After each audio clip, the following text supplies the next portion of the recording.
Police have fired rubber bullets and tear gas to disperse angry protesters thronging the streets of Spain. Dozens of people injured and a number of activists detained during the latest nationwide anti-austerity demonstrations. In a major show of strength, hundreds of thousands have been taking part in the protests. People marched in 80 cities across the country to protest against more suffocating austerity which is to come. It's all after the German parliament gave the green light to the €100 billion bailout for the country's battered banks.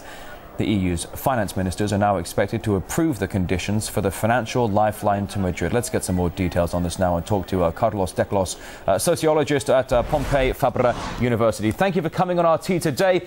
So now that it is that the Spanish banks are being bailed out here, people are in for more bitter austerity that's been hitting for quite some time now. I mean, is it fair to say this is a vicious circle? When will it come to an end? Well, it's really hard to say when it's going to come to an end. I mean, and it's certainly a vicious spiral, because what we're seeing is a massive transfer of private debt into public debt, and that's where it really begins to harm the actual citizens of Spain. These plans are not even being done on a large enough scale to really have any effect. Any positive effect for sort of working people in Spain. It's just something that's going to basically, like I said several weeks ago, it's just an effort to buy up toxic assets that have no value, never had any value, and have actually been, you know, the tool through which citizens in this country have been conned. Well, let's talk about just for a moment here that the true reaction of the people in Spain at the protests there, unlike those in Greece, traditionally quite peaceful. That is, until now, but with no end to the crisis in sight, is there a danger that tempers will boil over again? I mean, why is it that normally law-abiding people are now basically turning violent? I mean, some people calling them hooligans.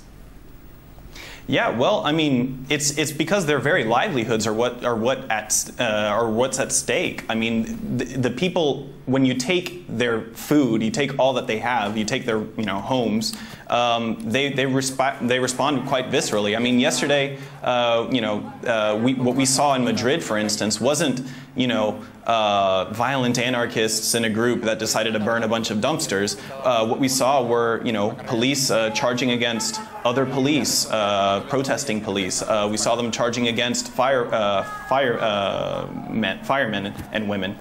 We saw them working against charging against public sector workers and chasing them through the streets of Madrid. And neighborhoods in Madrid, the actual people that lived there were actually throwing flower pots from the balconies at the police. Now that's a qualitative change from what we've seen over the last year in Spain. Certainly. Well, it's certainly a change as you say it, though. I do know that last year during the Occupy movement in America, in New York, we had some examples of the police actually crossing the line and joining that of the protesters. Now let's for a moment look at the issue of unemployment in Spain. It's the highest in all of the EU, 25% unemployment. Here comes another €100 billion. Do tell us something here. Where's this money going? It's just going to buy toxic assets. I mean, that's all it's doing. It's money that's being sort of thrown as it's a very small patch over a massive gaping hole, and that gaping hole is private sector debt. It's private sector debt that is the result of a housing bubble and the result of banks trafficking in toxic assets like the preferred shares, which are financial instruments that are typically reserved for experts, but they started selling them to older folks with Alzheimer's and provoking a small-scale run on the banks by not allowing, for instance, 80-year-old retired folks to access their savings and putting 10-year blocks on those. Well, that's just it. We need to address the issue of the social impact here, because as we have €100 billion coming into Spain, basically from the Eurocrats in Brussels, we're looking at austerity measures, pensions going down, all sorts of benefits going down. What about the social impact? Take us to that part, will you? The social impact is massive. I mean, the social impact is misery.